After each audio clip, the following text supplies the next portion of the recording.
Hi, this is Brian Ward. And Dr. Andrea Letamendi from the Arkham Sessions. And you are listening to the Geekcast Radio Network.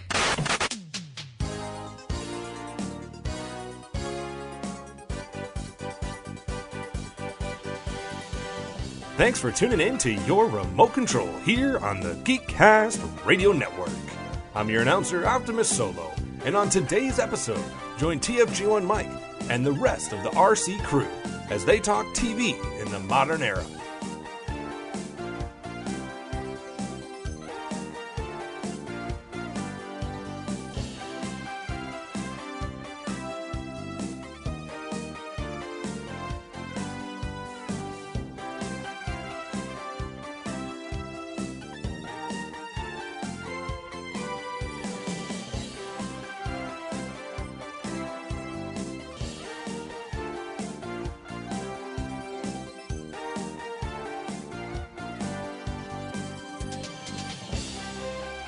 That's right, for TV talk all the time, stop channel surfing and let us take over your remote control. Everything's okay, man. You're at Star Labs. Star Labs? Who are you? I'm Cisco Ramon. She's Caitlin, Dr. Snow. I need you to urinate in this. Not this second. Wait, what is happening? What is going on? You were struck by lightning, dude. Lightning gave me abs. Hello and welcome to Remote Control. This is episode 43, continuing on in our summer of superheroes here on Remote Control from the Geekcast Radio Network. I'm, of course, TFG1 Mike. Joining me is my counterpart, trying to be DJV from Simplistic Reviews. Hello, sir. My name is DJ Valentine, and I'm the silliest podcaster alive. Hi, how you doing? Hi, how you doing? Yeah, for a second there, I was going to have to threaten you with sending Howard after you if you didn't get on this episode. And I don't mean the good Howard either. I mean the bad Howard. Always the bad Howard. Always the bad Howard. Oh, God. We are continuing on here, as I said. This week, we've got The Flash Season 1 and Arrow Season 3. Basically, Arrow Season 3 is, fuck Arrow, I'm Batman. It's essentially what it is. This is when there's This is when it was blatantly, I'm Batman. Oh, yeah. Originally, we were going to do it the opposite way. Arrow Season 3, Flash Season 1. And then I remembered, Flash is on Tuesdays. Which means that whatever crossover they started doing once they premiered Flash in 2014... the first episode would be on a Tuesday because Arrow was on a Wednesday. In this last season, it was like Supergirl was on Monday, Flash was still on Tuesday, but Arrow was on Thursday. And I'm like, what the hell kind of stupid crap is that? You got to make room for the 100 or whatever the hell show they have out on CW. No. That's not in the DCU. I think Stupid Unnatural and River Fail. And yeah. where's Jane the Virgin and the rest of them? I think that's on Mondays before Supergirl, or at least it was at the first point in time, but I don't know. So Flash Season 1, right before I realized this whole crossover thing, I'm like, I got to the 8th episode of Season 3 of Arrow, which is the second half of the crossover. And I'm like, ooh, wait, I need to go back. So I basically stopped Arrow, and I watched the first 17 out of 23 episodes of Flash immediately, because Flash is so much easier to watch than Arrow was in the beginning. I mean, I know Flash does get darker at times as we will be going along. However, that first season, oh my God, it was a breath of fresh air. It's very a creature of the week, but it's like fun creature of the week. It's like, okay, and it comes to the Flash. There have been two castings, the DCEU, DC Universe, whatever you want to call it, that I was vehemently against, that I had to eat my hat on because I was wrong. One is Gal Gadot. I'm legally obligated to always say I was wrong about Gal Gadot, the one bright light of the films. And the other on the TV side is Grant Gustin, because going in, I've had many arguments with my friends when they announced, Grant Gustin's going to be Barry Allen. And I was like, Maybe, and this probably was because he was on Glee, because that's the only thing I think he had as a major credit. And I'm not a huge, sing along TV show fan. But during the backdoor pilot episode on Arrow, I still wasn't convinced. But this show, especially from the first episode, and as it's gone on, Grant Gustin has proved me wrong over and over and over again. And he's essentially the best live action Barry Allen, arguably. Some people were pissed, even more so about Ezra Miller. Well, I remember when Justice League they were going to do the Justice League thing, and they were saying, "Oh, we're going to make the TV separate from the movies," and they were like, "Well, we want Stephen Amell Green Arrow," but at least they could say, "Well, Green Arrow is not a part of the team. Flash is a part of the team," and everybody wanted Grant Gustin to be that. And at least if you're going to use Ezra Miller, you could have used a different Flash, like a Wally West or whatever, Jay Garrick, whatever.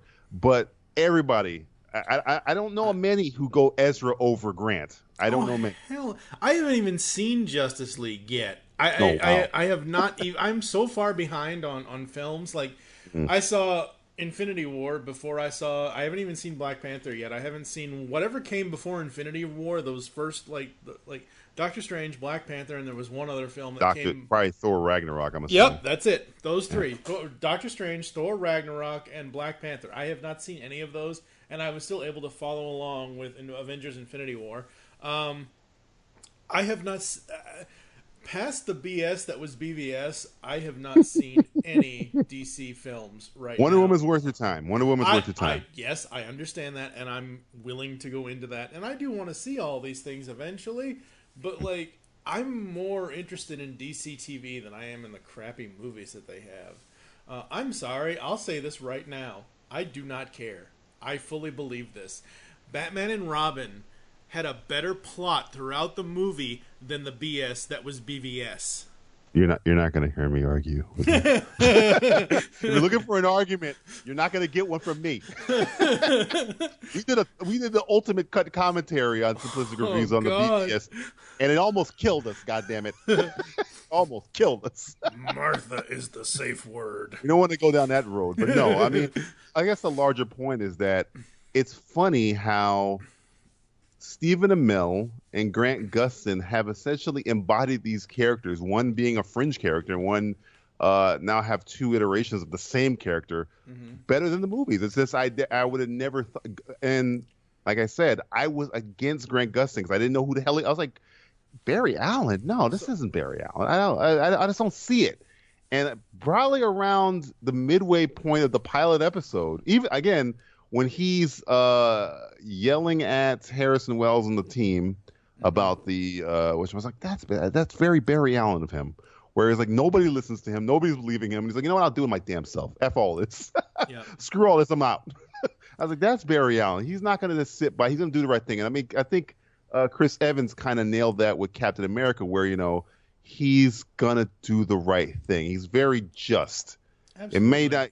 It may be against, you know, what people were keep pushing him to go this way, but throughout this series, Barry essentially does not have that modus operandi. He's a very, you know, unselfish, I'm going to do what's best to save everyone. I'm not going to give up toward a person. And I like it. I think Grant Gustin nailed that.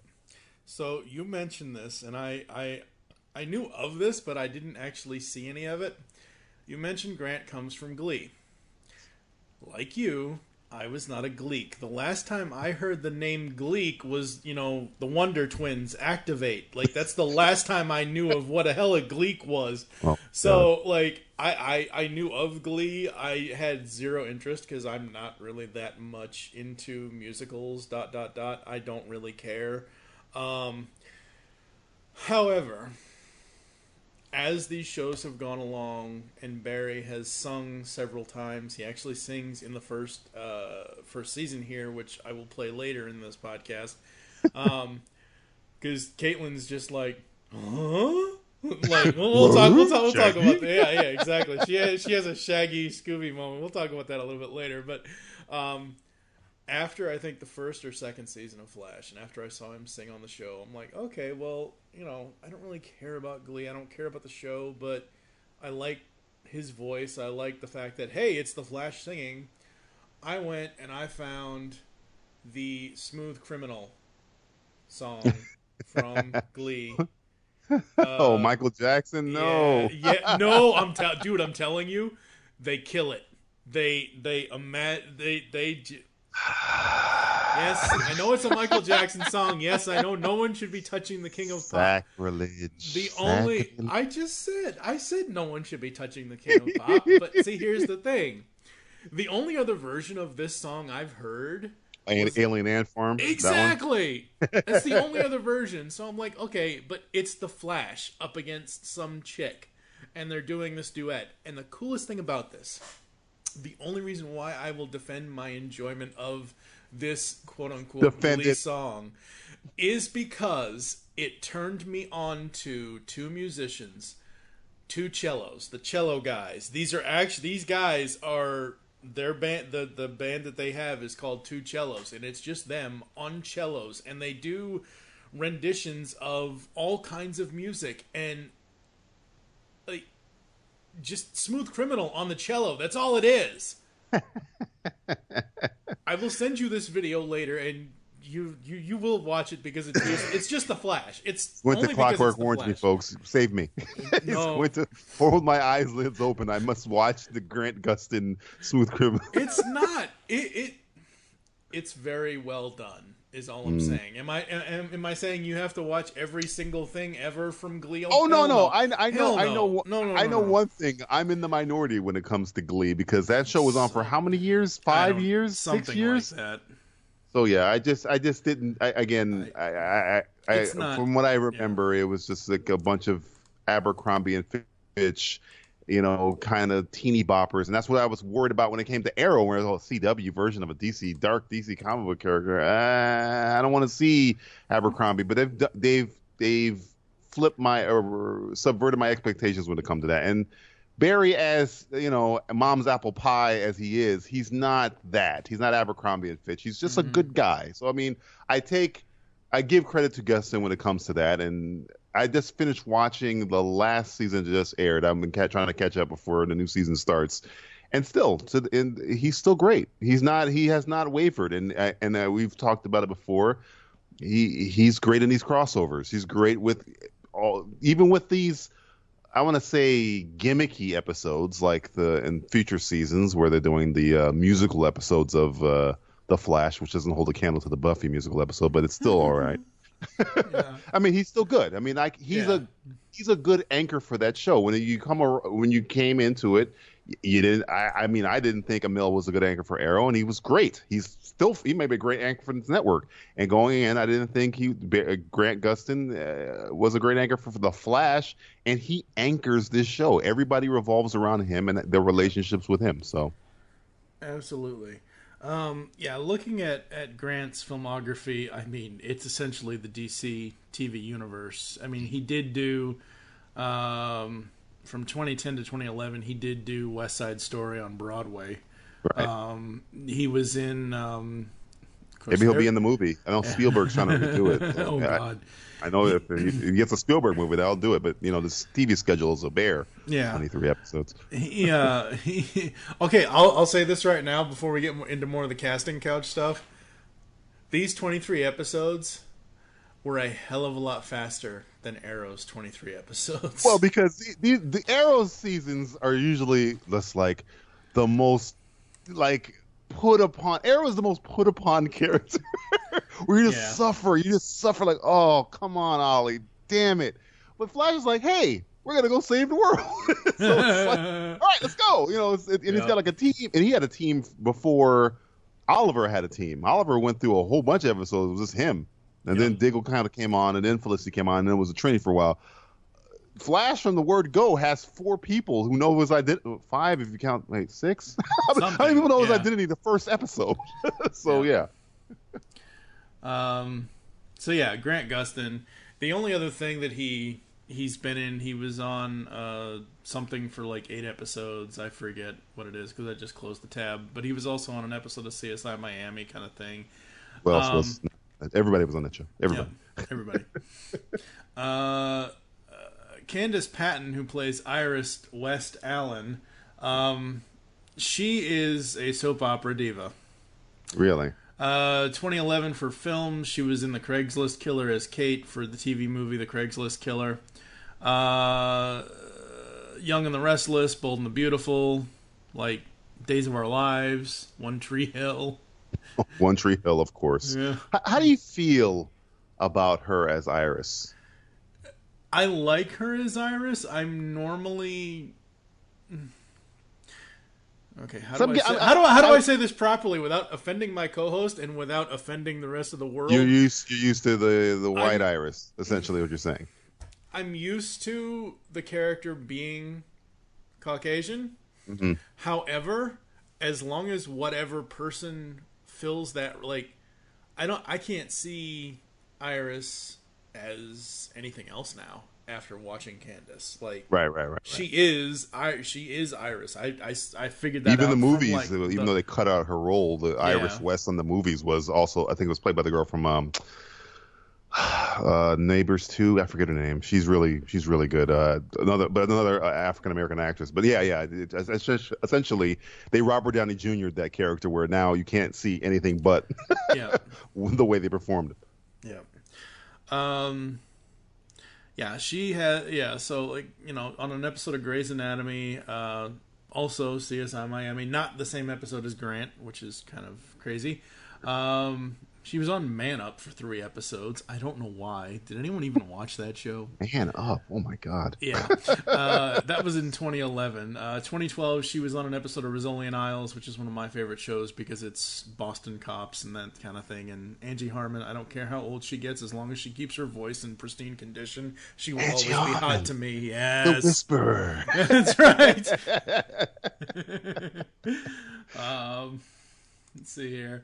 Daniel Pennebaker, Killer Frost, or the future Killer Frost. Caitlin Snow. Mm-hmm. You know what her debut was? And I did not realize this until just now, and I now remember it. Her debut was as Layla Williams in Sky High from 2005. Oh, my God. But to her credit, she's now, like, behind the cameras now. She's, like, the first female director of a CW. And it just happened recently. I think it was either just announced. I saw it somewhere. It was an article that came up on my Twitter feed that she's now either directing episodes of the Flash.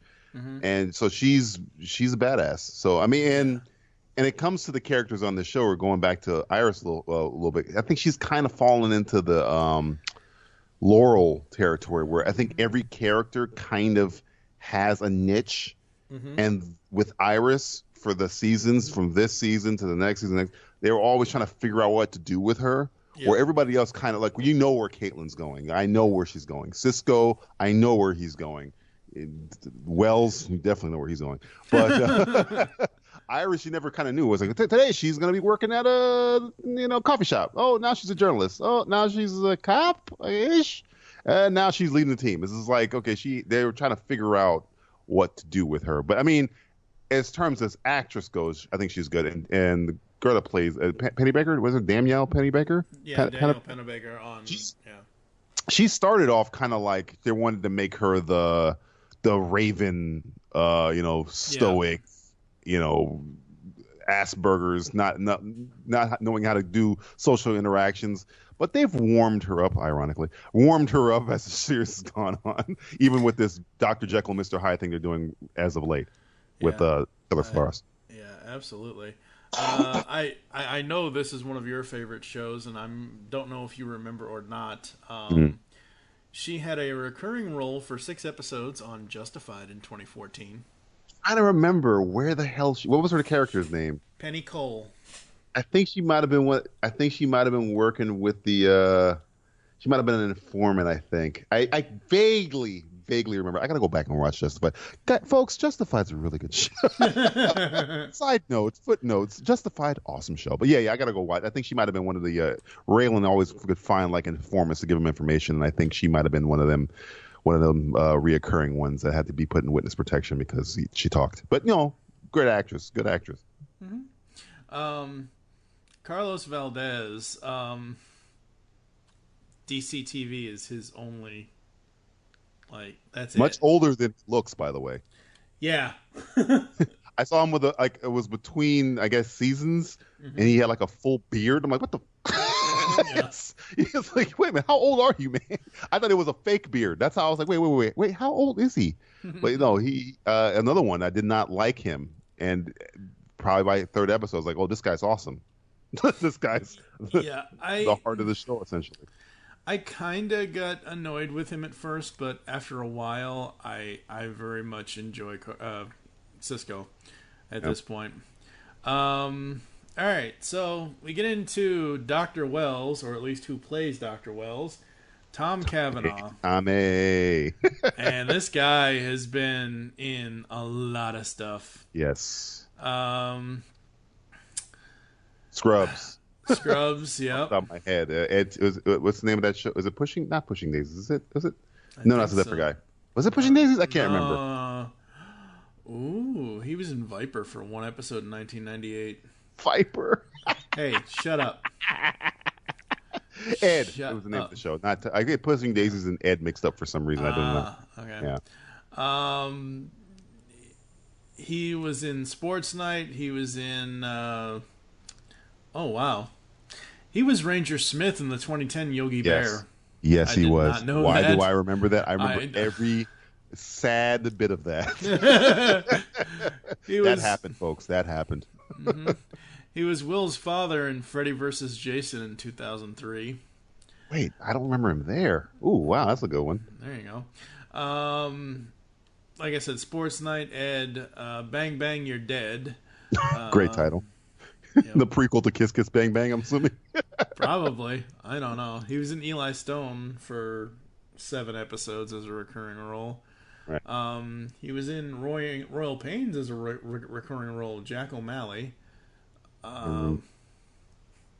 was in one episode of Doc McStuffins on the Disney Channel, or Disney Junior, or whatever it is. Here's the question. Has he done a CSI or an NCIS? That's the real question. Look like it. No. Ooh, wow. Nope, he is not. Fix that. Making sure. Yep, nope, has not. I do not see any of those credits here. Unbelievable. The one man that's escaped. The one man. So, I kind of have watched Robot Chicken off and on. I'm not like the biggest fan of it. But in 2015, he voiced Eobard Thawne in the episode Ants on a Hamburger. Okay. Okay. I don't. Whatever. And then obviously Harrison Wells, Eobard Thawne in Flash, Arrow, Legends, and Supergirl. Let's see. Who else? There have been a number of guest roles. Villains for this season, you got Leonard Snart and Nick Rory. Yes, perfect casting. A show from two guys from a show I don't like, but who have amazing chemistry together. Yep. Wentworth Miller and Dominic Purcell. Purcell, yes.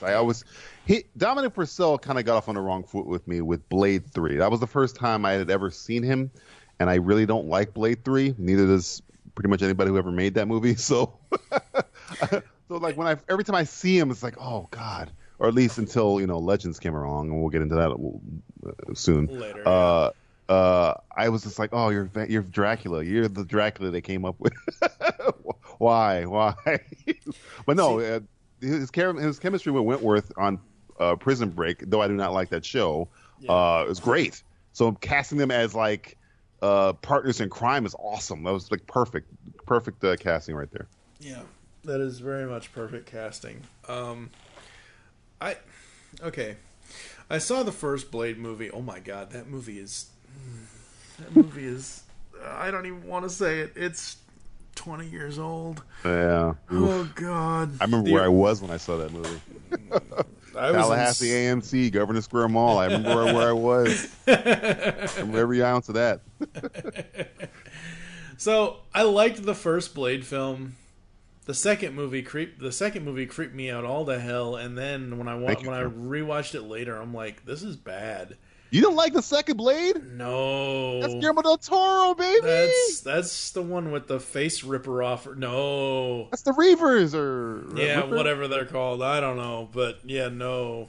I think that was my favorite one. I mean, I think the first one has the better villain because Deacon Frost is awesome. Yeah. Stephen Dorff, a shout out. Blade 2, I think, because it was before the age of comic books that we're living in right now, comic movies. Like every frame of that movie looks like a comic book frame. Like, and Wesley Snipes, to his credit, I think Guillermo might have said this. He just knows how to pose like a comic book frame. Like if you rewatch that movie, everything that Wesley does in that movie, he's like posing. He's posing. He's posing like he's like a freeze frame in a comic book. But I don't know. I like the look of it. I think the villain was a little weak, but that's probably about as bad as I mean, Ron Perlman was great in there. Chris Christopherson. You got the young what's his name from Walking Dead is up in there. I don't know. What's his name? I forget his name. Crossbow guy. I don't know. They're all zombies to me. No zombies' lives matter. Daryl. Yeah, sorry. Yeah, Daryl. There you go. Daryl. Brain Dixon. froze. Yeah. I don't know. Anyway, so the episodes. You had said earlier that you were kind of skeptical going into this, but very skeptical. Yeah, you came around though. I think after rewatching this first season again, the only thing I'll say is like I'll piggyback what you said earlier. It is once we get to like episode 5, it kind of is villain of the week for a while. Right. Hitting Power Outage and that kind of stuff. Power Outage and Plastique, which were the 5th and 7th episodes. 5, 6, and 7 were all villain of the week. By the time they hit 8, which was the first crossover, the cross with Flash and Arrow, that was fine. Man in the Yellow Suit is fine. Revenge of the Rogues I loved.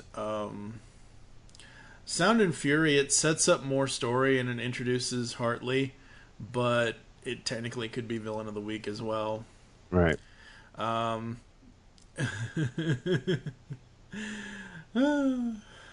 Episode 12 of season 1 is Crazy for You, and this is the one where you almost think, even though it's not going to happen, you almost think Barry and Caitlin are going to be a thing.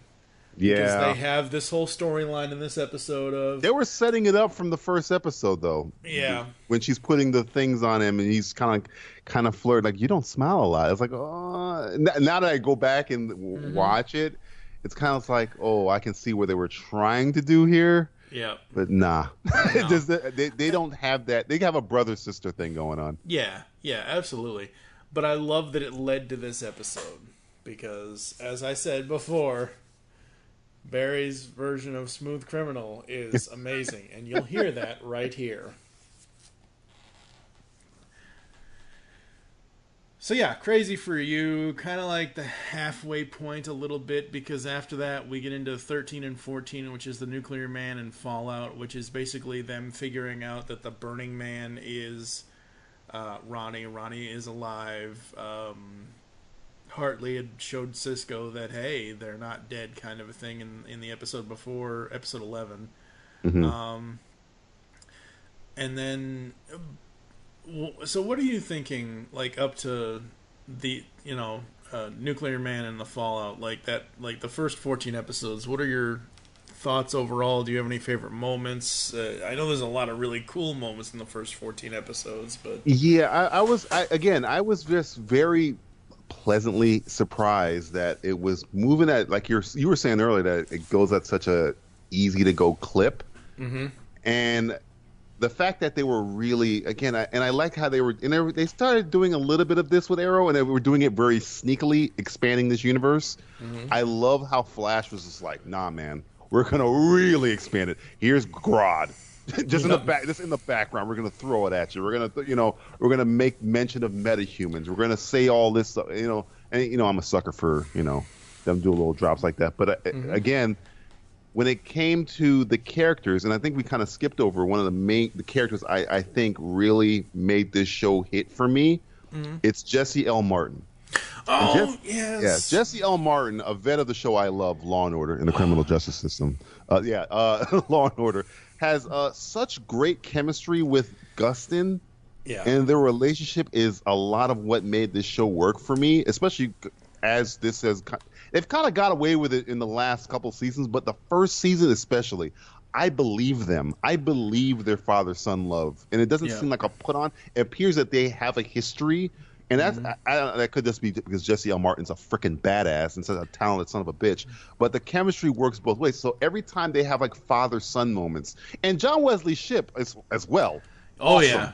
Awesome fathers. I mean, the fact that he has two great actors, John Wesley Shipp is great, and Jesse L. Martin is unsung to work off, and they both have good chemistry with Grant Gustin, and I think that's what really hit home for me was like, you know what, I like these people. I can the Monster of the Week stuff as we're going through the 8 episodes or whatnot in the Arrow Flash, it's fine. But when they're sitting around and it's just Jesse L. and it's given a heart-to-heart, because heart-to-heart moments in TV shows could suck. They can be so cliche, and so, sometimes they are, and sometimes the dialogue is they're purposefully like saying exposition because they have to recap people who haven't seen the show. But for some reason, Jesse L. and Grant can sell it. I can buy it. I can buy, oh, this is what, fathers do say. I can hear this conversation because Jesse L. Martin's a vet. He knows what the hell's going on, and I think, they've kind of downplayed him. It might be because of his doing, because the man is a Broadway phenom, so he might not be able to do the show as frequently as he did before. But when he's on, the man has chemistry with everybody, but with his chemistry with Grant, I think makes the show go for season 1. Yeah, absolutely. I completely agree.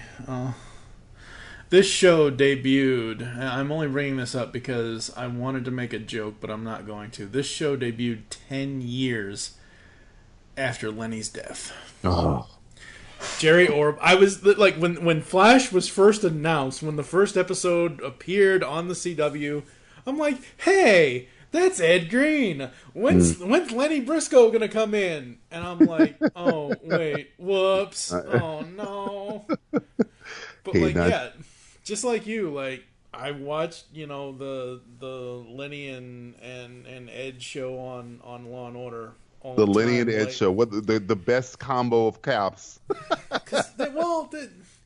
Okay, if you watch Law and Order, the main show from the beginning, it's not them they have a rotating set of it was Joe what's his name from Goodfellas was on there once, wasn't he? Joe Pesci?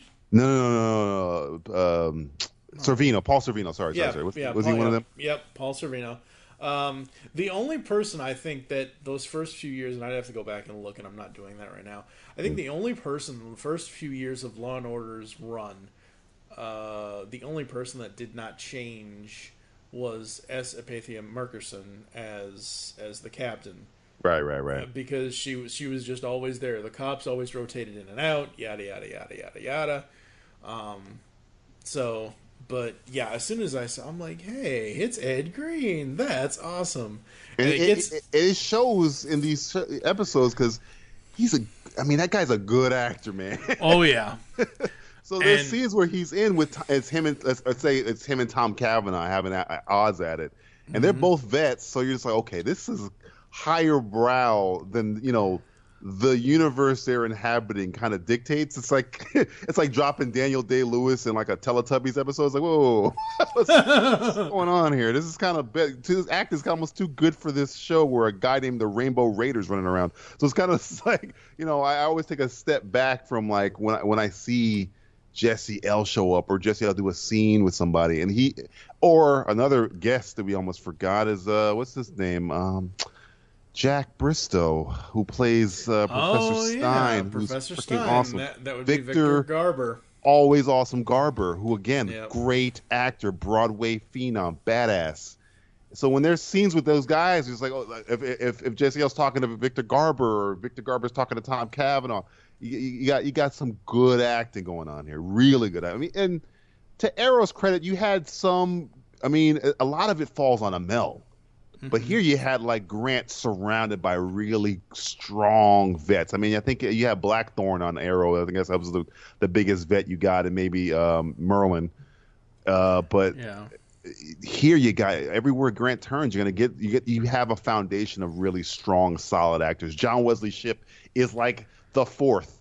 Yeah, well, he's the original Flash. Flash, right? I mean, that's just the way it is. And once, I think it's season 2 or season 3 of the Flash. I forget how long it took them to have him do this. As soon as Joe they do this alternate reality thing or whatever. And as soon as he starts singing, oh my God! That was on. It was in Rent, for Christ's sake. Guy's badass. Yeah, absolutely love that guy. So we get Rogue Time, we get Tricksters, and hey, look, the original Trickster is back. Luke Skywalker is the original Trickster. Mark Hamill. Mark Hamill. If you ever had, I mean, I'm not a huge fan of The Last Jedi, but if that. The only thing I will say is I think it reminded people that Mark Hamill's a badass. He can fucking act rings around people. The guy's been doing it for years as the Joker. But the fact that it's very easy, it would have been very easy for Mark to be doing Trickster as the Joker, and he doesn't. Yeah. There's a very good delineation between the two, and it'd been very easy if he was lazy at this point, but he's not. Mark Hamill gets it. I think he gets his universe, and hey, I get to go back and play this character I played on this kind of fledgling goof of a show years ago that got a cult following. Sure, but I'm not gonna make it the Joker because that's what I was worried about when he was coming back to do it. I was like, he's gonna sound like the Joker. He's gonna sound like Joker. There might be like octaves that are similar, but he plays them way different, which I thought was great. I hear Joker. I hear a dark version of Luke. Very dark version of Luke, there. definitely. I mean, definitely. But still, it's still Mark Hamill as the when he starts doing the his laugh, the trickster laugh, that's when I hear Joker laugh. Yeah, the trickster laugh is very different than the Joker laugh. So that's when I hear the actual trickster character from the old show. But the rest of the time, I'm like, this is just an evil Luke Skywalker mixed in with an evil Joker. And they even make a joke about that in one of these episodes he shows up on. So yeah, absolutely. I just as we've been going through this, absolutely love that.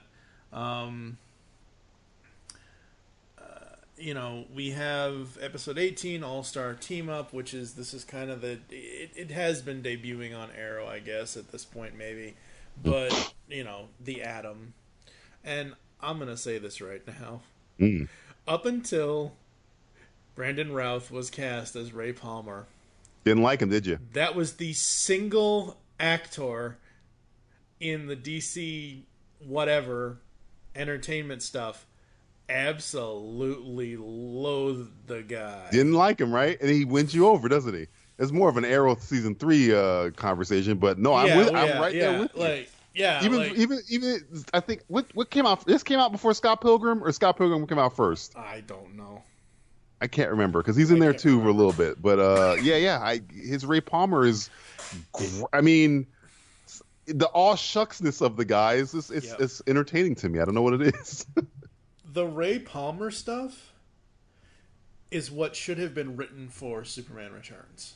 The all shucks Clark Kent kind of stuff. Right. Like, oh shucks, Miss Lane. I kind of like. Don't get me wrong. Thank God we did not get Nicolas Cage as Superman, even though we are getting him as Superman at one point here. Well, soon. we have him right now on Teen Titans Go, the movie. Oh God, that's right.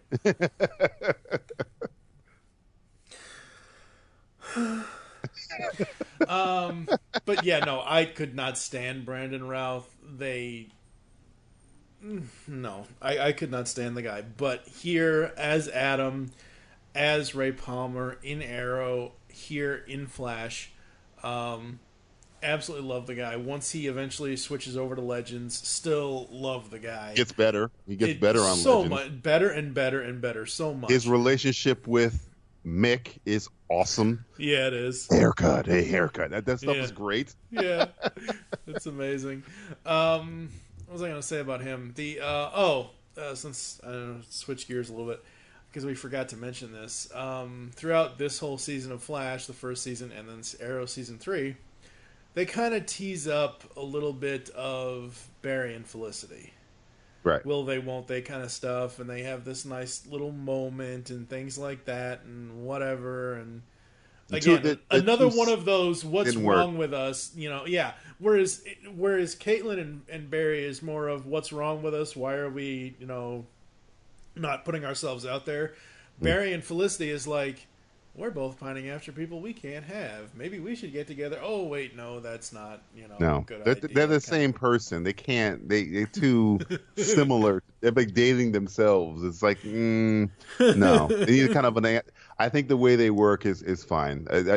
Even when I think they kind of hinted it when he first showed up on Arrow season 2. It's just kind of like,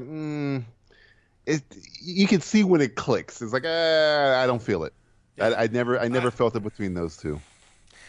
Everyone always talks about shipping Oliver and Felicity, or whatever the hell the ship. I don't even care. I hate that there are ship names for stuff. I just cannot stand it. But Barry and Felicity, if he didn't already have a predestination for Iris kind of a thing, even though they are so similar, like you said, they would be almost like dating yourself. I do like them in scenes that they are in together when they, are concerned for each other, when they're having a joke with each other and doing all that kind of stuff. I do very much like them. I believe that they could be a couple more than I believe her and Oliver could be a couple. Really? At least at this point in the universe. Later down the line, not so much, but I don't know. And then we get who is Harrison Wells, which they introduce Hannibal Bates here. I wonder if that's his real name. Hannibal Bates. Yeah. I remember. What the heck is the name of that movie? I think when I first saw him. He the character debuted, Everyman / Hannibal Bates debuted in 52 number 17, August 30th, 2006. So it isn't just them making a joke at, Psycho. So it is I don't know. That's the first thing I thought of was between Psycho and Silence of the Lambs was the first thing I thought of. So, I don't know.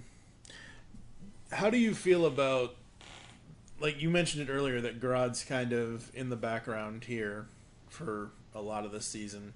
Do you feel like a lot of the Flash stuff that we already knew before going into this, if anyone had watched Justice League Unlimited, do you feel like all the Flash stuff is here that we do know, like Grodd, like this, like that, kind of a thing? Again, they're these guys in the TV show, I think, are very good at setting stuff up. Sometimes they're not great on the follow through, but they're very good at setting stuff up. So, the fact that they gave me the mention of Grodd, because Grodd is a major Flash villain. I mean, he Captain Cold, Grodd, Mirror Master. Those are the ones that when I think of Flash Rogues Gallery, those are the ones I always go to. And Grodd is always right there. If you ever watch Justice League, you're talking about Justice League Unlimited, Grodd is a huge character.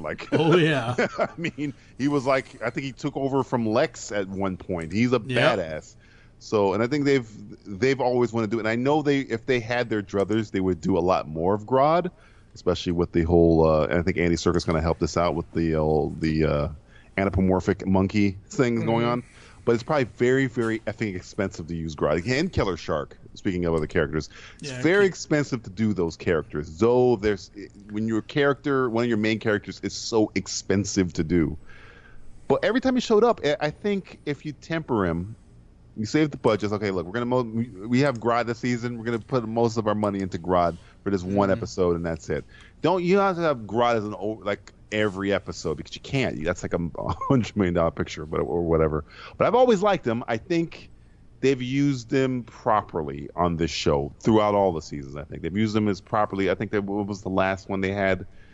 What the hell was the name of Grodd? Grodd Island. It was Kingdom Grodd of Island. Grodd or something like that. Something like that. Yeah, I don't remember off the top But of my head. I thought it was really good. I think the way they used Grodd is great. Yep. Grodd makes America great again. It can't be much worse than Well, a we monkey already- controlling our brains. It can't be much worse.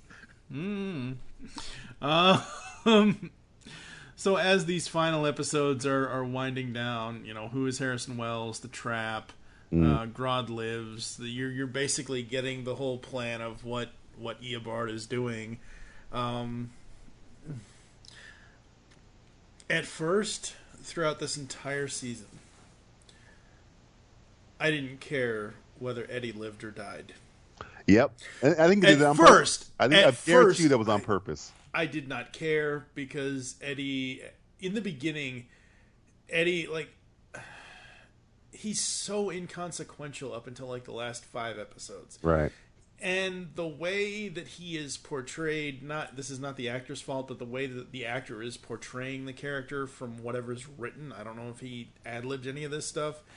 The big giant smile every time Barry comes around, or the Hey Barry, oh god, oh god. Hey Barry, how you doing, Barry? No. I know you can keep secrets, Barry.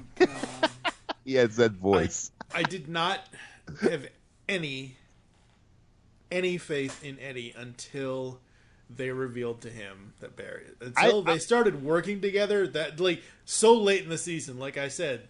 Last 5 or 6 episodes, right? I did not care about Eddie until the last 5 or 6 when they revealed them.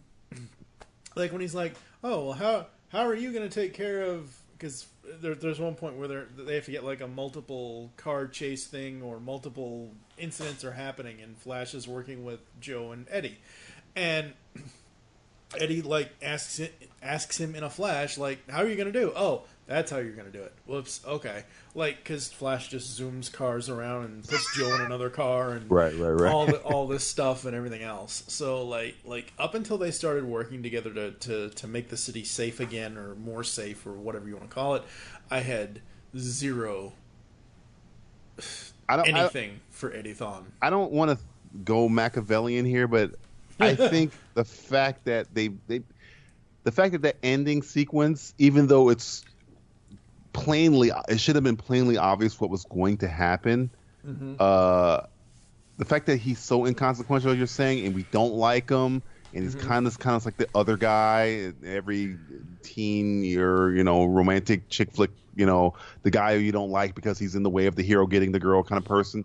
I think they did that on purpose, because when he, spoiler alert, pulls the trigger, you're like, oh, you give you that moment. If you kind of made him a good guy, it might have been a different kind. It might have still worked. I think it would have been different, because when he pulls that trigger, it makes it more tragic, where he does the first thing you really like, but the first thing he really likes is him killing himself. Well, so it's like, damn it, we can't even enjoy the fact that he's become somebody now we really, really like, because he's dead. Because as the show is going on, you don't really like him. He doesn't really do anything that you're like, oh yeah, go Eddie. You don't give a shit. You don't care. Yeah. So when that moment happens, it comes out of nowhere, and it shouldn't have come out of nowhere. His name is Thawne. The bad guy's name is Thawne. They even bring up, is this Thawne? You should know that the easiest way is to fucking kill Eddie Thawne. But you don't really care because you don't like Eddie. You don't give a shit about Eddie. Like I said, I gave a shit about him before the shot, because, like I said, once they start working together, once he's actually in on it, I don't like his whole thing after that, where he's like, well, you got to tell Iris. If you don't tell Iris, I'm going to tell Iris. That whole thing. I didn't like that. But when they're out catching the bad guys and that kind of thing, I liked him there. I love the little speech, and technically his death is all Martin Stein's fault. Jack Bristow killed Eddie Thawne. Well, it's Jack Bristow. He doesn't give a shit about anybody. I know, right? But yeah, he, shoots himself, and thus, Back to the Future is Eobard. Yeah, pretty much, yeah. I love, season 1, episode 23, Fast Enough, the season finale, is by far one of, if not the best ever, superhero television show season finales. Pretty good. It's right. I think Arrow season 2 season finale is like my favorite of all of them, but this one's right there. because it was the whole show, your whole episode. I'm like, how the fuck are they going to get out of this situation? What's going to happen? Yep. And I actually, it's so funny. I actually had to watch the season 1 finale twice.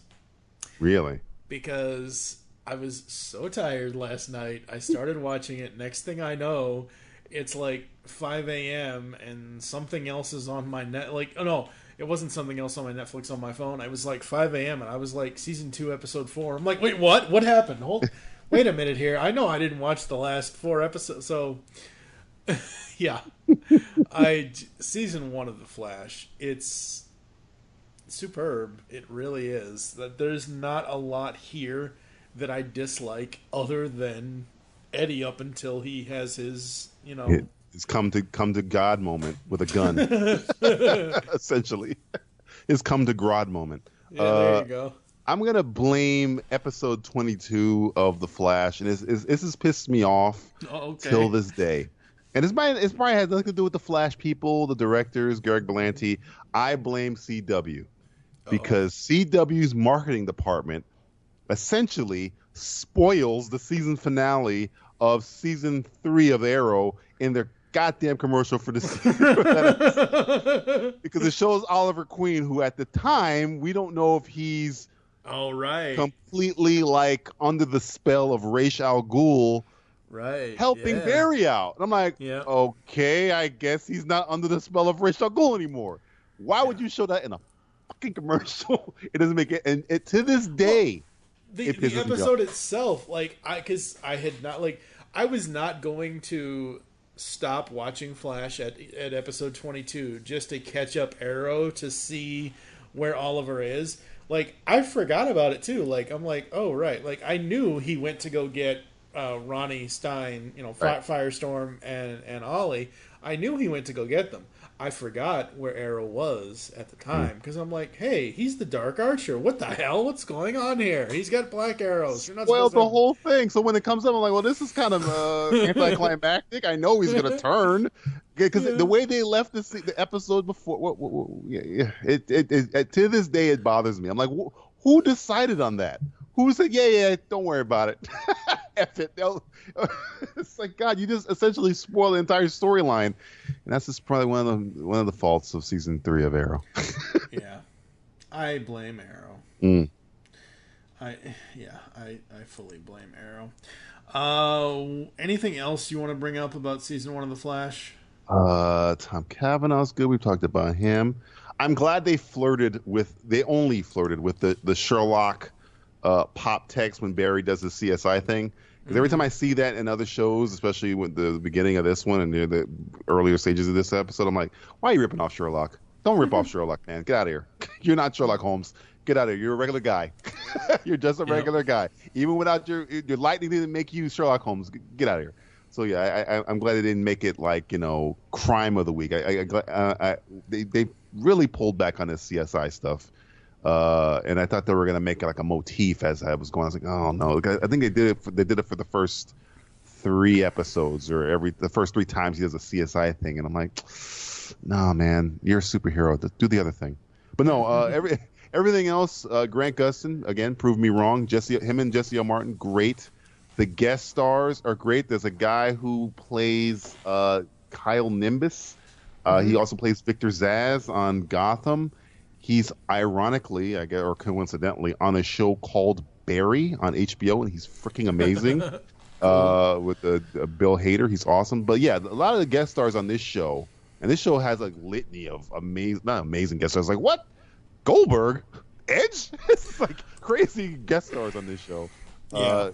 It's always been entertaining, and this show is essentially, if you get away from the dourness that is Arrow, which it works for, you kind of want to have the other side of the coin where it's upbeat and happy. And when it starts getting dark, Savitar, it kind of doesn't work that well.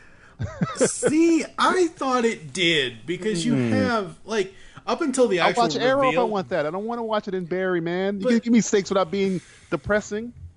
As season 1 proved, you had stakes, and I wasn't depressed at all in the whole season. And it had crazy stakes. Right. But the trajectory that the show takes up until you get to Savitar. Like, it was going darker, darker, darker, and now it's leaning more towards light again. Season 4.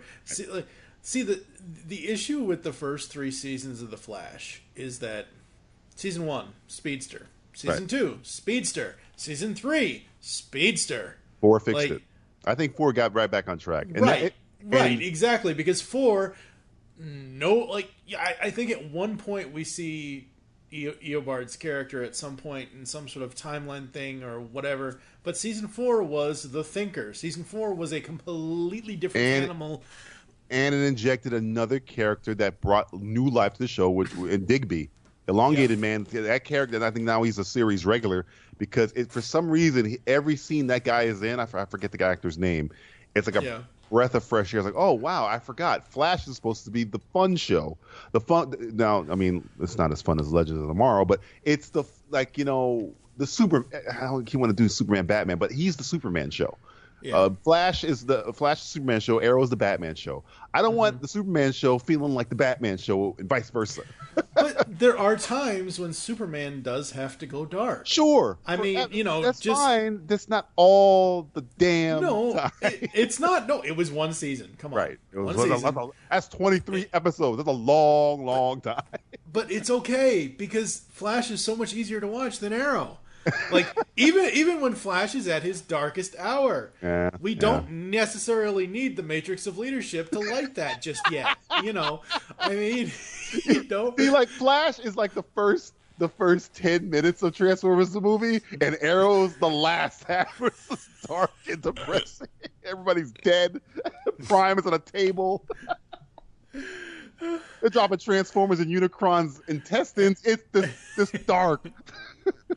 Oh God! That's what check it out. It's pretty good. Yes. September 27th in theaters for one night only. God, if it's down here, I'm going. It has to be. Anyway, all right. Season 1 of The Flash, 0 to 5. What are you going to rate it? I'll give it a 4. Solid 4. The Creature of the Week stuff kind of takes a little bit of it away from, but I mean, for a show that I had 0, I was just like, this is not going to work. Who the hell is Grant Gustin? I don't get this. And now it's like, either they're kind of fighting between, is it the best show on CW? Is it between this and Arrow? It's amazing where it came from. So yeah. This is sacrilege to Optimus, but I'm just going to say this right now since we're comparing the two. Optimus is Arrow, and Arrow can die, and Flash is Rodimus, and Rodimus Prime is the best Transformers leader ever. Oh, come on. Now you're just smoking dope. Are you crazy? Nope. Are you crazy? Nope, I'm not crazy. All right, for me, I will also give Flash Season 1 a 4.5. All right. No, it's not. I've always been like, yes, Optimus is the John Wayne, is the father figure, but Optimus does a lot of stupid stuff in G1. Does he get Rodimus killed? Oh no, that's the other guy, right? That's the other. Don't get me in a Transformers debate with you, okay? We're not gonna get started. Yes, we will. I'm also gonna give 4.5 out of 5 for the Flash Season 1. We're gonna take a quick break. Come back with Arrow Season 3 after this. Speaking of dark. Yeah, really. Where's Damian when you need him? Who is Damian Wayne in this situation? Oh, God. Is it Roy Harper? Who the fuck is Damian? Thea? Oh, I guess. Thea would have to be Batgirl. So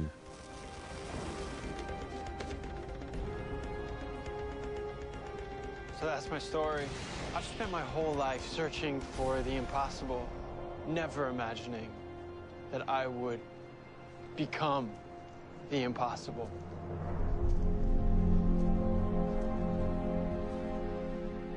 So why come to me?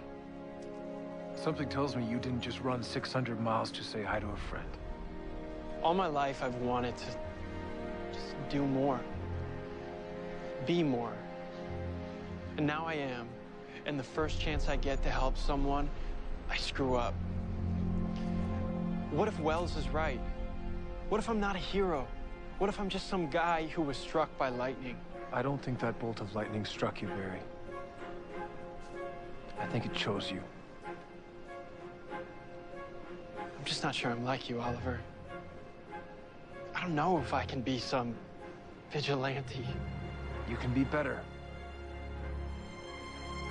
Because you can inspire people. We are back here on Remote Control. Now it's time to talk about Batman Season 3. Master Queen. Yeah. Master Queen. Oh, Arrow Season 3. Imagine if Walter was his butler instead of his stepfather. Oliver. Yes, Oliver. exactly. Exactly. Arrow Season 3 has such a stigma for me because it's so Batman. That's what they were going for here. Yes, I love the Sarah bits and all of that. I think that's great that they try to do all that. And I forgot it wasn't until Season 4 that they actually do revive her. I thought they did it in Season 3. Must have been the story. Like, wait, that's it? Yeah, really. Where's Sarah? Like exactly. Like, hello.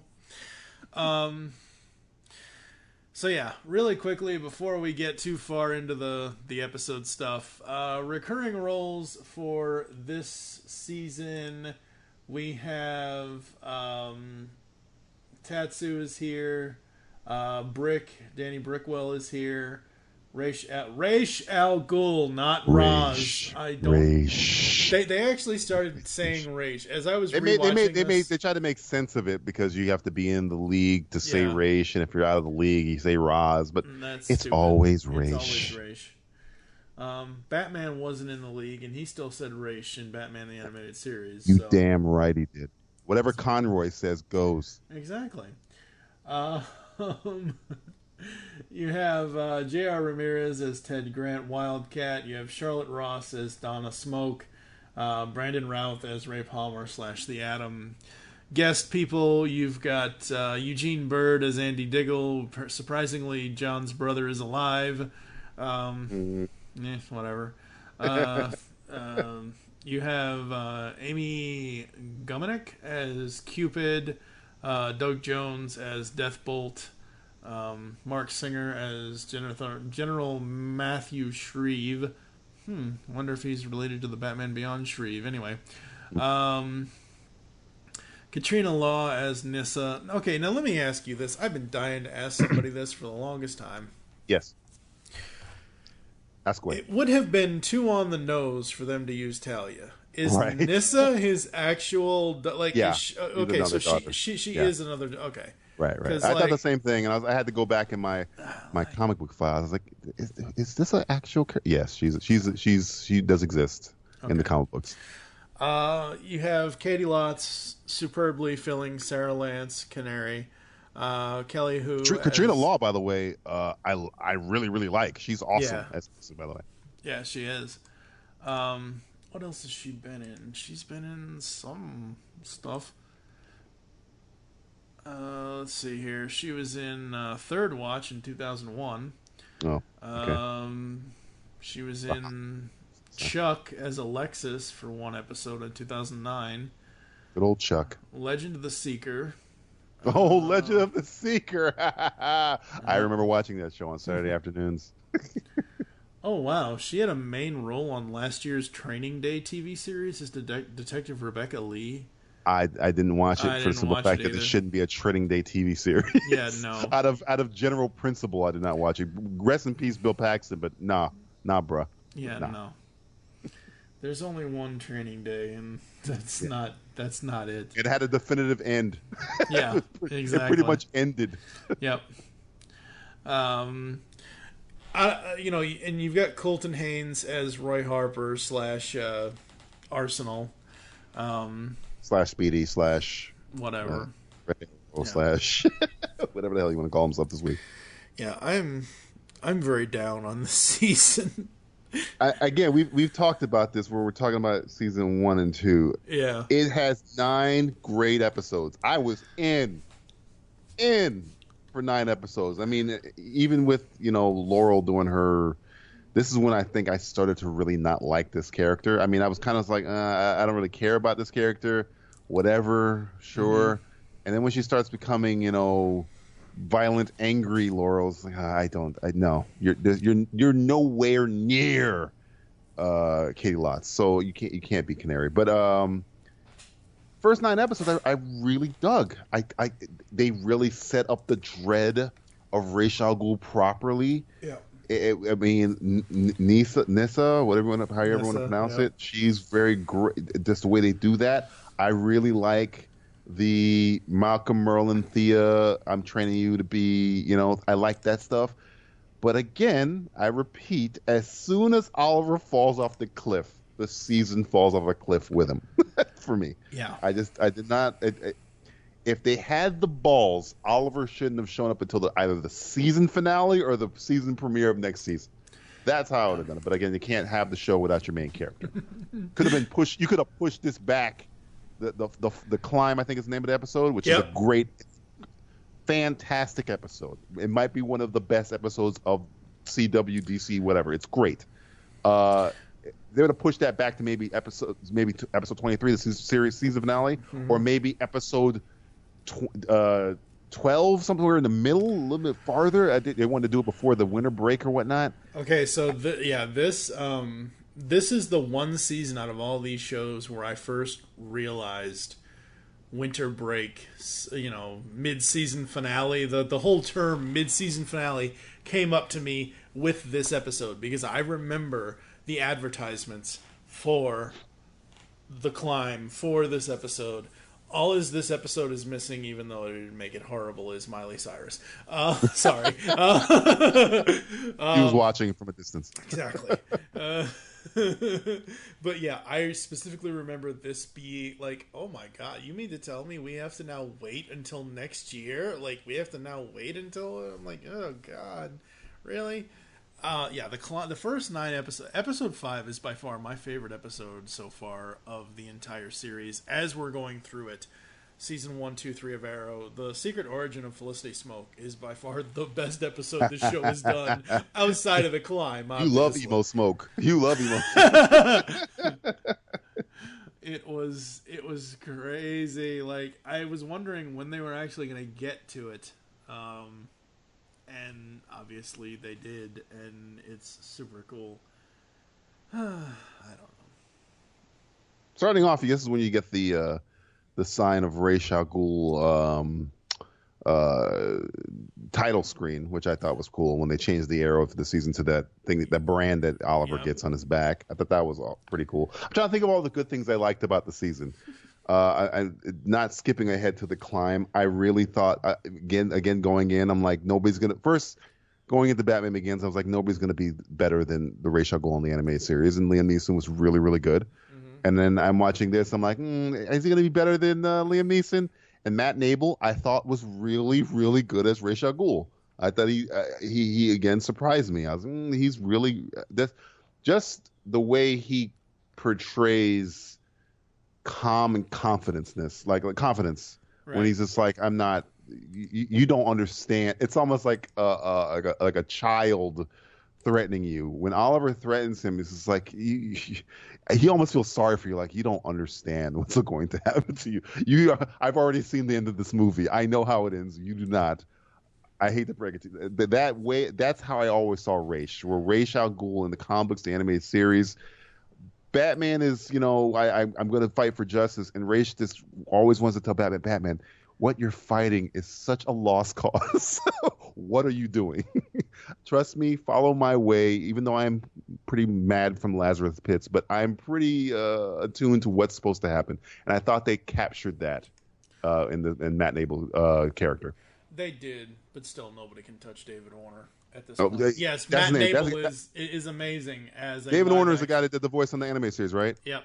Yeah, he's perfect. He's the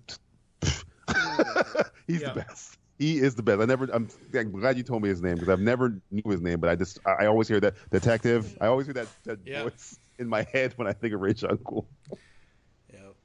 Yeah. Brave and the Bold, which was episode 8, which is the second part of Flash versus Arrow. That was Boomerang, the other Boomerang, the non-Jai Courtney Boomerang. Oh my god! Yes, they're two Captain Boomerangs. One's Jai Courtney, and one is the guy from Spartacus, I believe. forget his name. He has like a weird name on Spartacus, but yeah, he's good. Yeah. So this was the Boomerang episode with Digger Harkness. I love seeing Caitlin and Cisco in Starling City. I hate that name. Change it to Star City already. Assholes. Love that. I think Canaries and The Return, 13 and 14 of season 3 are good episodes. And then at that point, maybe the last... This is when you start falling? Yeah, pretty much. Like the last 3. The only reason why I want to mention episode 19 out of season 3 is because of the title. I was half waiting for John Travolta and Christian Slater to show up. What's the title of the episode? Broken Arrow. Oh. Howie Long just strolls on by. Delroy Lindo in a helicopter. That'd be great. Oh my, yeah, it would be. I'll say this. This is me giving a positive to Suicide Squad. I do prefer their version of Katana than the version of Katana we got on this show. Though the actress, I think her name is, I'm going to say it wrong, Ryla Fukushima, I think her name is. She was great in The Wolverine. Terrific in The Wolverine. And she's all right in here, but I think like the Katana on the Suicide Squad, I've always said is a bunch of great characters in a really horrible movie, and I think the Katana on in that movie is more the way I saw the character. I think the way they did the visual style of what she looked like, but it could just be budget because the costume that Katana wears in this season kind of looks very cosplay-y, I guess I would say. Yeah, it does. I love the whole Canaries bit. With Sarah and Laurel and all that, one way to get Katie back in the suit without, the whole hallucination flashback kind of thing where, right. Oh, and that's the other thing I want to mention about this season. He was in, I believe he was in season 2 for a little bit, but the new Vertigo. Oh, Peter Stormare. Oh, my God. Peter, the Devil, one of my favorite actors who ever played Satan in Constantine, the movie. Yes. Awesome. Awesome. Okay. I bet you never thought in a million years that I could tie the CW DC TV universe to a Bruce Willis movie. Well, I did with Jai Courtney. Okay, well, yeah, but nobody counts Die Hard 5. Nobody does. That's a fact. That is a fact right there. So, Peter Stormare, I kind of recognized him in season 2 a little bit when we saw him. But now that he is full on the Count here in season 3, I'm like, hey, it's the guy. It's the Russian guy from Armageddon when they go up to the space station. He just skipped right over Fargo, huh? Just right over Fargo. Just... Is Bruce Willis in Fargo?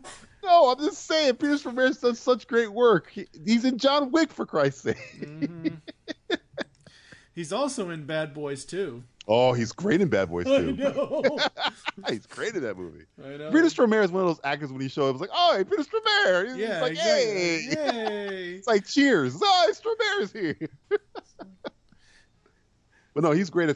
Only reason I didn't like the character. I love the character. Is the only thing that gave me, pause was even drugged, he shouldn't be hanging in a fight with Oliver Queen. There's no way he's like this. They're fighting, and I'm like, Peter, you're like 59 at the youngest. You're fighting Stephen Amell, who's a trained murderer for 5 years. There's no way you should be knocking him down, holding him against the wall. It's, that almost gave me pause. But I mean, when he's giving out dialogue, it's great. He's whistling tunes as he blows stuff up. It's great. Mm-hmm. Yeah, the season finale for Arrow season 3. Wikipedia needs work. We all know this, but seriously, the end of the way that they end the synopsis or the description for the episode, Oliver decides to live a lonely life away from his family. He boards a ship headed to Coast City.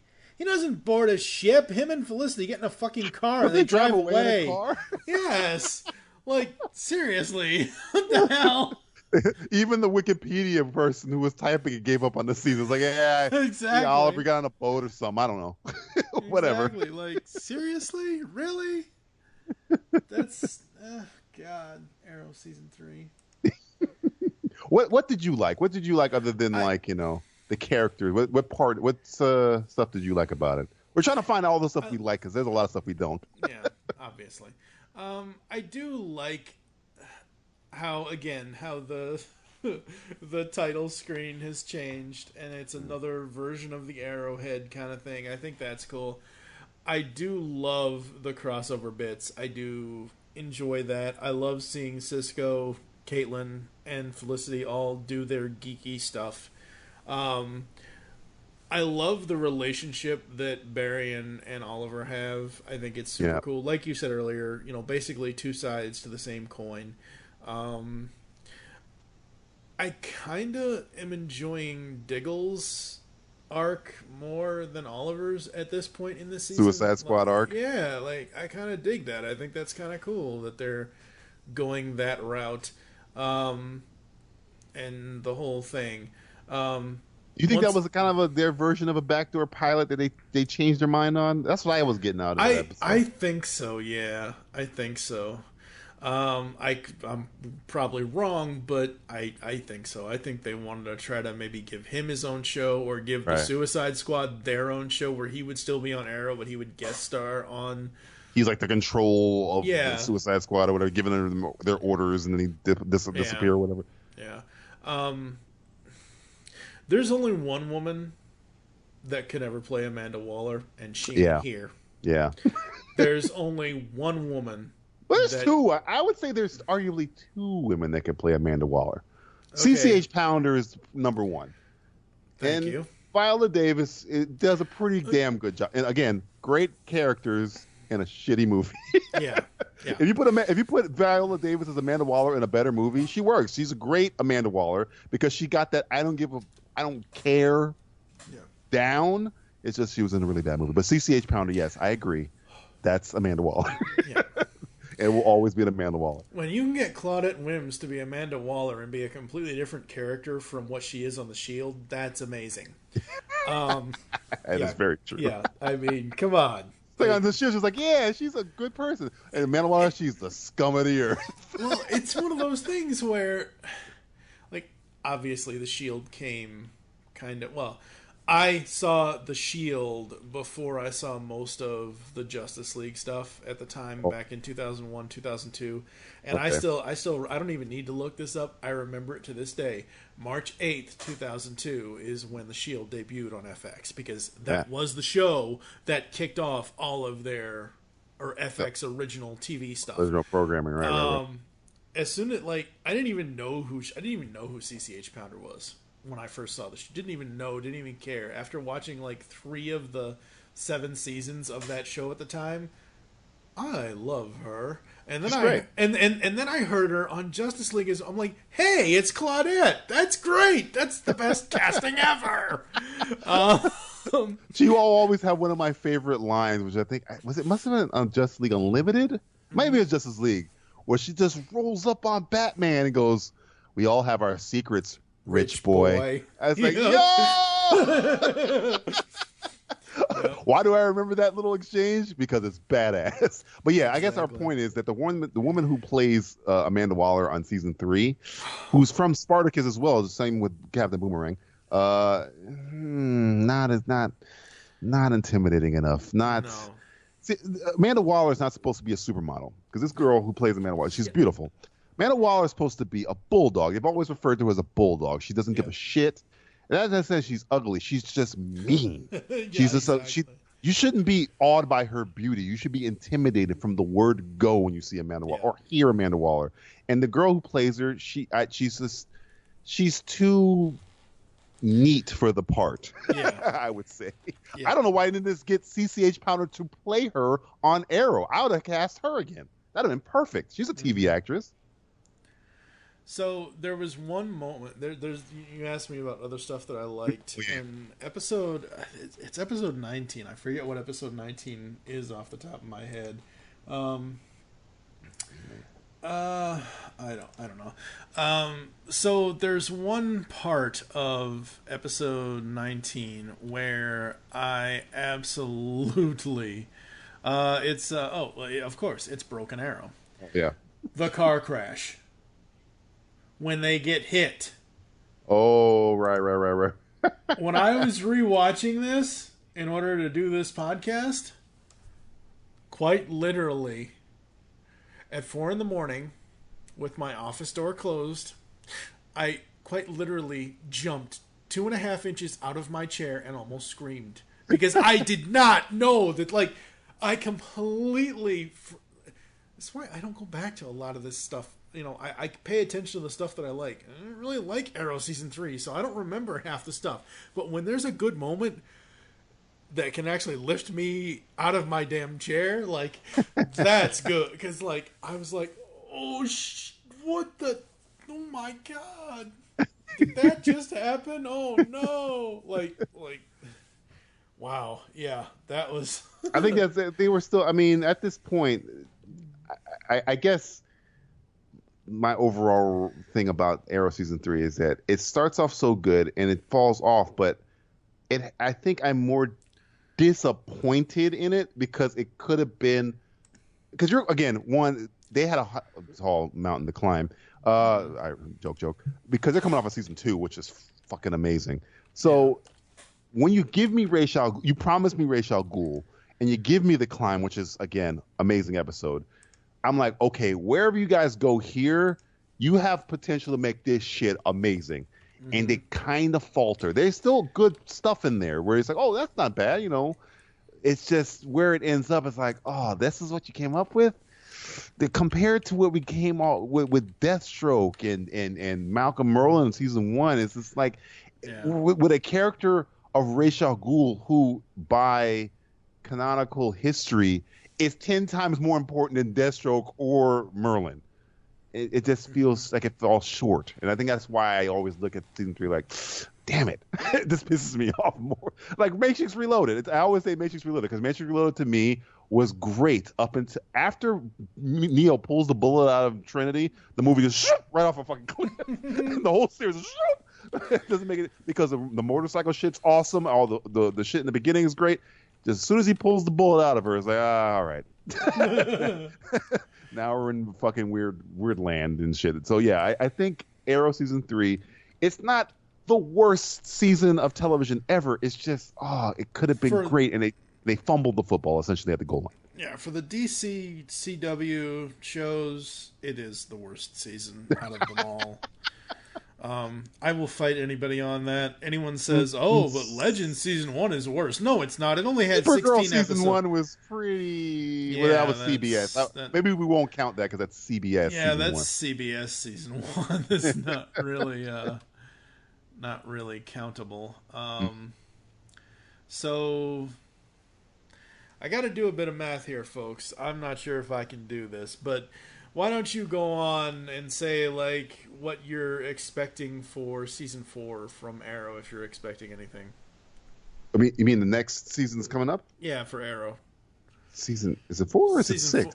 No, right now, while we're in the shows. Season 4 after Season 3. So, what was I expecting after Season 3 ended? Essentially? Yes. The way they ended it with Arrow retiring, I'm like, well, something's gonna have to pull him back. And I mean, at this point, I'm like, maybe it's Deathstroke again, because we had that great episode where they go back to the island and Deathstroke's there, and it's him and Thea or whatnot. I love that stuff. I was kind of going through my mind of where they were gonna go with Arrow that I remember from the comic books in terms of villains. Because once you give me Ra's, and you give me Deathstroke, and you give me Merlin, I'm like, who the hell else is there, really? And now we're dealing with Ricardo Diaz in the more recent seasons. And it's like, who the fuck is Ricardo? Exactly, so I think they're running out of kind of things to take him. I think they're going to use this season coming up is going to be the Supermax plot that was going to be a movie a long time ago. But when I was finished watching Season 3, I'm like, somebody big is going to have to come to... fix this. Little did I know, I guess it was going to be this spinning wheel of the Nanta Parbat, stuff over and over again. I guess trying to fix their mistake. And I go, as soon as you get away from that, the better. Stay away from that. Come up with you guys need a thinker, as you brought up with the Flash, where you kind of you said speedster. Thinker is what you got. Yeah. I guess Ricardo Diaz is supposed to be their thinker, but honestly, it's not that great. No, it isn't. Because what I wanted to happen was I wanted Mr. Finch to kill Ricardo. I wanted Mr. Finch to be the villain from Person of Interest, because Michael Emerson is... Right. Anyway, so doing the math that I've done, The Flash Season 5 coming up this October. Yes. The 8th episode of The Flash Season 5 will be the 100th episode of Flash overall. Okay. I don't know what the hell they're doing with it. I have no clue. I have not seen any more news singing, articles. Smooth Criminals. It's gonna happen. Come on. Tom Cavanaugh and Danielle Panabaker will direct the 8th and 18th episodes of the season, respectively. Also, in my personal opinion, nowadays, not so much for his early stuff, but nowadays, that hack, Kevin Smith, will also direct an episode of The Flash Season 5. I'm sorry. When he directed his episode of Supergirl, and they called it Supergirl Lives, that's great. It's a nice little nod to something he didn't get to do with Superman Lives. Right. But that episode, and we'll get to that down the line, but that episode of Supergirl was just so he could get his daughter a job, in my personal opinion. Here's the thing about, from what I've gathered from television to movies, and Kevin Smith has talked about this on his podcast, when you're directing a television show, you don't do anything, really. I mean, this is what he was saying. He says those shows, according to Smith, kind of run themselves. I would be more interested if Kevin Smith wrote an episode over directing an episode. Because if he writes an episode, then I could see them taking weird chances. But if he's not writing the script, you're not going to really get a lot of Kevin Smith-isms. I think he in the most recent season he directed for The Flash, the most you guys, Jay and Silent Bob make a cameo. But that's about as Kevin Smithy as you're getting. The scripts are already pre-written. If he was writing, when you get these people coming over to direct stuff, like I remember Quentin Tarantino a long time ago directed an episode of ER. You can't effing tell, because I don't think he wrote it. Because these television shows, the people who have the power in television are showrunners. Greg Berlanti has the power. He's the director of the show, essentially, in movie terms. Absolutely, but you look at the last 20, 25 some odd years, however long it's been since Clerks. Right. The guy has, deservedly so, just superstar fandom, superstar famous, all that's, he's a director superstar. He's a superstar geek, between Comic Book Man and Fat Man on Batman and everything else. And I used to absolutely love Kevin Smith stuff, and I like some of the stuff he still does, but it's like the flashbacks from Arrow Season 1 and Arrow Season 3. I'm fucking over it. I am so over Kevin Smith right now. I've been over him for the last 5 years at this point. I don't know. But anyway. I think for Kevin Smith, I think I'm interested in more of his takes in terms of writing. His style in terms of directing, I guess Red State would be the anomaly, because I hear that's actually pretty good. You would get more of a flavor of Kevin Smith. But I've seen all the episodes of that Kevin Smith directed. If I didn't tell you, you would never. And I got rid of the Jay and Silent Bob cameos. You'd never know. There is nothing, even to Kevin Smith's style as a director, that you would know. But if Kevin Smith wrote an episode, I guarantee you would know, because the comic book he wrote, he made him and Alex Ross did the covers of 1966 Batman comic book stuff, and when he did Automatopoeia, who was played by first season of Arrow, the guy who played Gunn and Buffy, he plays a character, I forget his name. J. August Richards is the J. actor August name. Richards. Yeah. His character is supposedly based off a character that Kevin Smith came up with called Automatopoeia in the Arrow comic book. Okay. who he speaks all of his things that he's doing. So if he fires a gun, he goes bang, stuff like that. But you would get interesting stuff like that in Kevin Smith if he was writing it. But when he comes to directing, it doesn't even matter. I could direct these according to Kevin Smith. We could go on the set and direct these things. He says essentially I just give him notes like, why don't you try and do it this way, and that's it. When it comes to movies, yes, the director has a lot of power, but in TV, they don't do nothing. So if it's a Kevin Smith directed episode, you're never going to tell unless Kevin Smith shows up and goes, hey, I'm Silent Bob. Yeah. I also directed this episode. Yeah. And not that anyone actually listens to this podcast, but I do have to correct you. Gunn is an angel, not Buffy. Gunn, wait. Oh, yeah, right. I'm sorry. The Buffy verse. Sorry. Yes, the Buffy verse, yes. The Buffy verse. My apologies. I was going to say Deathlock, but nobody watches Agents of S.H.I.E.L.D. So. Agents of shit. What are you talking about? And I do remember him because I've only seen the first season, like the first 7 episodes of the first season of Agents of Shit. So I just can't. Hey, right. Better than the humans. Continue. Where can the people find you online, sir? Trying to be DJ V. You can also find all the stuff that we do on simplisticreviews.net. You can just search Simplistic Reviews on iTunes, Stitcher, TuneIn, YouTube, all that good stuff. Awesome. I am at TFG and Mike on Twitter. Follow at Geekcast Radio on Twitter. Check out Remote Control on Facebook as well as Geekcast Radio Network. As always, go to geekcastradio.com. We have a new website coming. I don't know exactly when, but it's being worked on as we speak. Join us next time for The Flash Season 2 and Arrow Season 4. I honestly don't know who I'm having as a co-host for that episode because DJ has almost ripped up his contract because he's like, ew, I don't want to be on the later ones. Where's my own show? I'm holding you ransom. This is blackmail of the highest order. Okay, Donnie Wahlberg. I'm Donnie Wahlberg in a situation. Wait, what?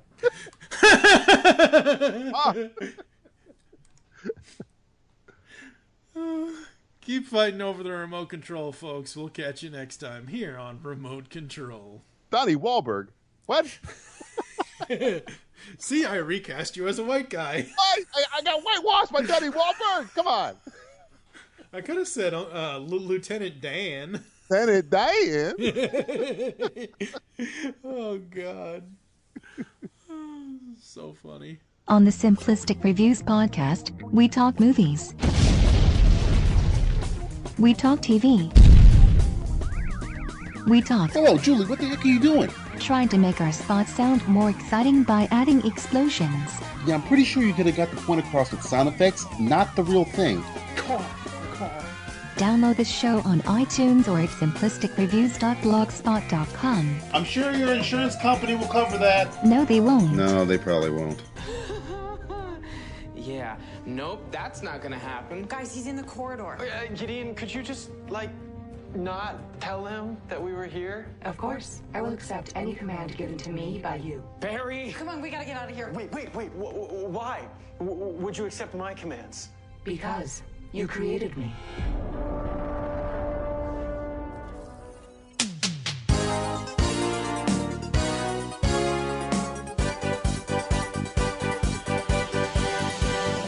You've been tuned in to Remote Control, the Geekcast Radio Network's modern TV podcast. Join TFG and Mike and the rest of the RC TV crew next time for a new modern TV topic. I'm your announcer, Optimus Solo, and remember to think of us the next time you pick up the remote control.